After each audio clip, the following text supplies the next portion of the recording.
you know, one of the terms maybe for the history book. And you became chief in 2005, and you've been our leader for 17 years on the Supreme Court. But if you could sort of reflect on the past year and really on your tenure as Chief Justice, give us your thoughts about what it's like and what you think the court might be going. Well, the last year was an unusual one and difficult in many respects. It was gut-wrenching every morning to drive into a Supreme Court with barricades around it. It was unnatural when we took the bench after doing just the audio arguments, took the bench without the public present. But I don't really reflect too much on those sorts of things. But I think with my colleagues, we're all working to move beyond them. The barricades are down, and when we take the bench the first Monday in October at 10 a.m., the public will be there to watch us. I think just moving forward from the things that were unfortunate in the year is the best way to respond to it. There is one thing, though, that looking back on the year and how it's been addressed in a number of places, that does cause me a little bit of concern. You know, the court has always decided controversial cases.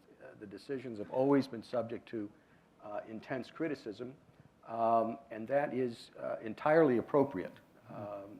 Citizens feel free to criticize our opinions and how we do our work.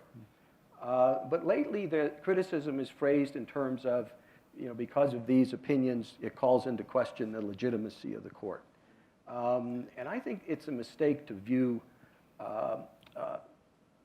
those criticisms in that light. The legitimacy of the court rests on the fact that it satisfies the requirements of the statute, and that the Constitution needs, as John Marshall put it, somebody to say what the law is, and that's the role of the Supreme Court.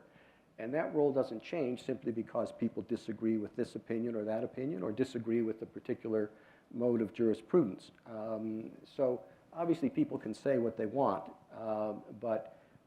and they're certainly free to criticize the Supreme Court, and if they want to say that its legitimacy is in question, they're free to do so, but I don't understand the connection between opinions that people disagree with and the legitimacy of the court. If the court doesn't retain its legitimate function of interpreting the Constitution, I'm not sure who would take up that mantle. You don't want the political branches telling you what the law is, and you don't want public opinion to be the guide of what the appropriate decision is. So yes, all of our opinions are open to criticism. In fact, our members do a great job of criticizing some opinions from time to time, but simply because people disagree with an opinion is not a basis for questioning the legitimacy of the court.